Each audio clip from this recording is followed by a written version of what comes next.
You're listening to Factual America. Could you give us a little synopsis of the film? It's very much David Attenborough's witness statement. We came up with the idea with David because we had just finished doing a series called Our Planet on Netflix. And we realized that actually all the kind of big changes that have happened to the world, the really significant ones, have all happened in David's lifetime. And we just thought, wow, that's extraordinary. This is a guy who's probably seen more of the world than any other human that's ever lived. Let's hear what he has to think about what he's witnessed, what he's seen, and crucially, what he thinks we should do now. And that's really what the film's about. All right. And this is going to sound like a funny question since it's for three blokes here in the UK.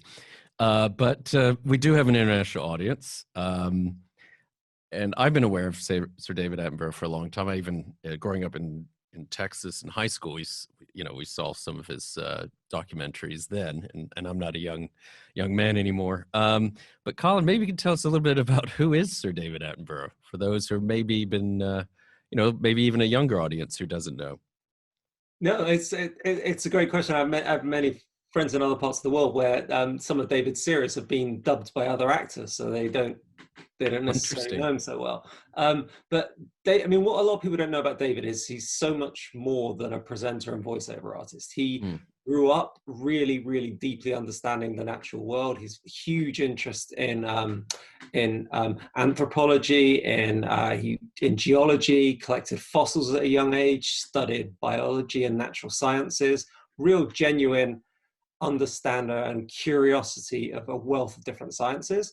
And then he really kicked off the whole of natural history broadcasting by getting what must have been the most incredible gig in TV history, which is, at a time when nobody had gone overseas to make natural history programs. He basically got told, go spend 3 months somewhere exotic finding stuff and record it for audiences. And he did that. He absolutely pioneered it along with his crew. So he has quite literally been filming, recording, experiencing the natural world for 60 years. And if you're British, as I am, he's routinely rated as the most trusted human being in our country because he's got an unparalleled knowledge of what he talks about, and he never overstates the facts, which is, I think, why this film has been so powerful for so many. And has resonated. Yes, I think we'll get to a bit more on that in a few minutes. But I think in terms of that first part of that answer of yours, I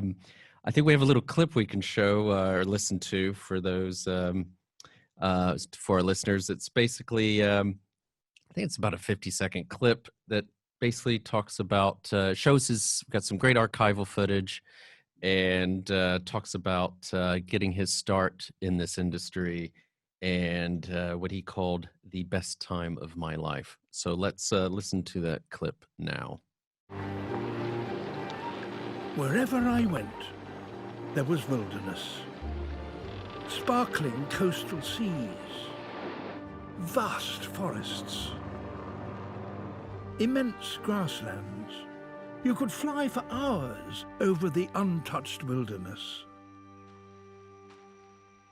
And there I was, actually being asked to explore these places and record the wonders of the natural world for people back home.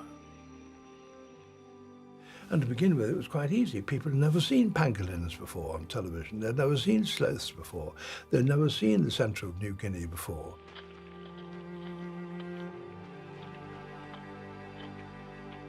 It was the best time of my life.